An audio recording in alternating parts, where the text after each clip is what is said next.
বলা হয়েছে find out I6 অর্থাৎ 6 রোধের মধ্যে দিয়ে কি পরিমাণ কারেন্ট প্রবাহিত হইতেছে বের করো থেভেনিন থিওরেমের সাহায্যে।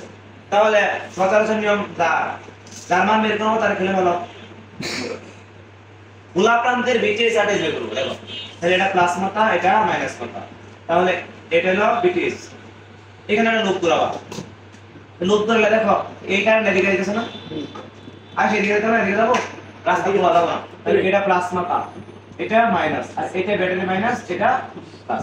আমি যদি ঘুরি কোন মাথা পাইতেছি প্লাস, আমি বলতে পারি না 2 ইনটু দেখো এই কারেন্ট কত এটা দিতেছে না, কারেন্ট 2 না 2 ইনটু 2 4, দেখো এখানে হইতাছে কত মাইনাস 12 প্লাস ভিটিএস সমান দিও না, ভিটিএস সমান কত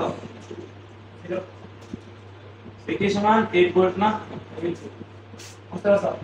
ভিটিএস বাইরে হচ্ছে দাও না আরটিএস বের করবা, আরটিএস বাইরে শর্ট কি ভোল্টেজ থাকলে মিশাই দিবা, তো ভোল্টেজ মিশাই দাও ভিটিএস 2 আরটিএস এটা কারেন্ট সোর্স খুলে দেবা, এইখানে যে আছে এই কারেন্ট এই দিকটা যায় আবার কি এদিকে ফিরে যাবো না, তা কারেন্ট এদিকে যাবো, যাওয়ার পরে এই রোধের মধ্যে যাবো, সেটা তাই যাওয়ার পরে এদিকে তো না, তাহলে এইখানে 2 তারটি শুধু কত 2 আরটিএস হলো 2 ওহম। তাই একবার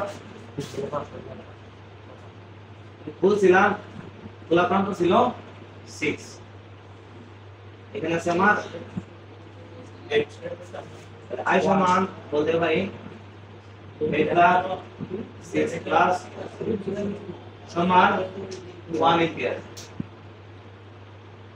এটাই आंसर বুঝছো।